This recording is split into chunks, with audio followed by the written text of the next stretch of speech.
In baseball, some draft picks can lead your team to a championship, while other draft picks will never step foot on a major league field. The 2009 MLB Draft was full of mistakes, so this is a redo. Starting off with the number 30 pick, Mike Zunino will be going to his current team, the Tampa Bay Rays. Few good seasons in his career, but his career stats are 200 batting average, an OPS of 681, and an OPS plus of 88. For the 29th overall pick, the New York Yankees will be selecting Chase Anderson. He was okay at the beginning of his career and solid in the middle of his career and not great at the end. Career ERA is 4.2. For the 28th overall pick, the Boston Red Sox will be selecting Andrew Heaney. Good in 2022, hasn't been amazing the rest of his career as he has a career ERA of 4.57. For the 27th overall pick, the Seattle Mariners will be selecting Yan Gomes. A solid catcher, he's one All-Star appearance and one Silver Slugger, career 246 batting average and a 296 on base, and an OPS plus of 91. For the 26th overall pick, the Milwaukee Brewers select Tyler Naquin. He's a solid outfielder, he's had a decent career, 268 batting average, 322 on base, 455 slugging. For the 25th overall pick, the Los Angeles Angels will select Tucker Barnhart, who's better known for his glove as he's won 2 Gold Gloves in his career. Batting average is 224, slugging percentage of only 359, and an OPS plus of 80. For the 24th overall pick, the Los Angeles Angels will also be selecting Mike Minor. Few decent seasons, only career ERA 4.23. For the 23rd overall pick, the Chicago White Sox will select Taylor Rogers, decreased a bit recently, career ERA of 3.34. For the 22nd overall pick, the Twins will select Patrick Corbin, who hasn't been good the last few seasons, but he's had some success in other years. ERA of 4.31. For the 21st overall pick, the Houston Astros will select Mike Yastrzemski, who's only played a few seasons in the MLB, but he's been pretty good so far. Batting average of 243, on base of 328, and an OPS of 796. For the 20th overall pick, Ken Giles will be going back to Toronto. Pretty good career.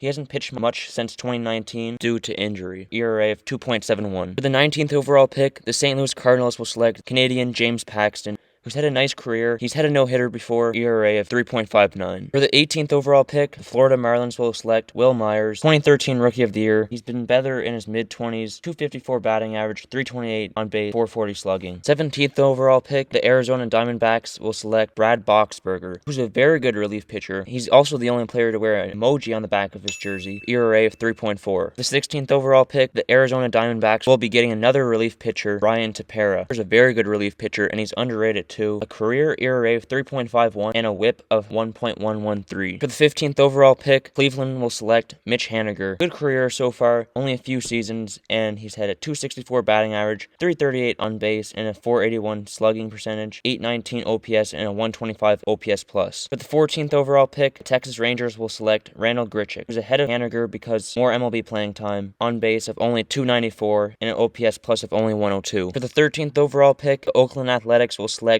Kyle Seager, who's been pretty consistent throughout his career, 251 batting average, 321 on base, 442 slugging. He's not drafted any higher because he retired young at 33 years old. For the 12th overall pick, the Royals will select Dallas Keuchel, who fell off recently in the last few years. Besides that, he's had a really good career with 5 Gold Gloves, and he's won a Cy Young, and a career ERA still of 3.92. For the 11th overall pick, the Colorado Rockies will select Chris Davis, who's been very good in the 2010s. He's had one season with 48 home runs, and he's a career ERA of 242, 314 on base, and a 491 slugging percentage. For the 10th overall pick, the Washington Nationals select infielder Matt Carpenter, who's actually had a pretty underrated career. He hasn't played great the last few seasons, but in 2022 with the Yankees, he has 15 home runs and has a 305 batting average, and a career batting average of 263, 369 on base percentage, 456 slugging, 825 OPS, and a 124 OPS plus. The 9th overall pick, the Tigers will select DJ LeMahieu, very good at getting on base, good glove, winning 3 Gold Gloves and 2 Silver Sluggers, a career batting average of 299, on base of 358. For the 8th overall pick, Cincinnati Reds select Brandon Belt, who's good at getting on base, batting average of 261, and on base of 356. For the 7th overall pick, the Atlanta Braves select Marcus Stroman. He's had a nice career, he's won a Gold Glove, 3.65 ERA, and he's going to bring a lot of excitement to the team. For the 6th overall pick, San Francisco Giants select Max Muncy, who hasn't been good in 2022, but he's good at getting on base, and he's a career batting average of 232, 356 batting average, and an OPS plus of 120. 2024. For the 5th overall pick, the Baltimore Orioles select Zach Wheeler, who's had a very good career. He's a Cy Young level pitcher with a 3.46 career ERA. For the 4th overall pick, the Pittsburgh Pirates select Steven Strasburg. He's one of the best pitchers in the 2010s, a career ERA of 3.24 and a whip of 1.096. For the 3rd overall pick, the San Diego Padres select Nolan Arenado, who's a 9-time Gold Glover, 7-time All-Star. He's fantastic with the bat too. 289 batting average, 346 on base, and 537 slugging percentage. Fantastic career so far. For the 2nd overall pick, Seattle Mariners select Paul Goldschmidt. Had a very good career, even into his 30s. 4-time Gold Glove winner, 7-time All-Star, 4-time Silver Slugger, 296 batting average, 391 on base, 529 slugging, and 921 OPS. For the 1st overall pick, the Washington Nationals select Mike Trout. I don't even need to say anything about this guy. He's the best. Subscribe.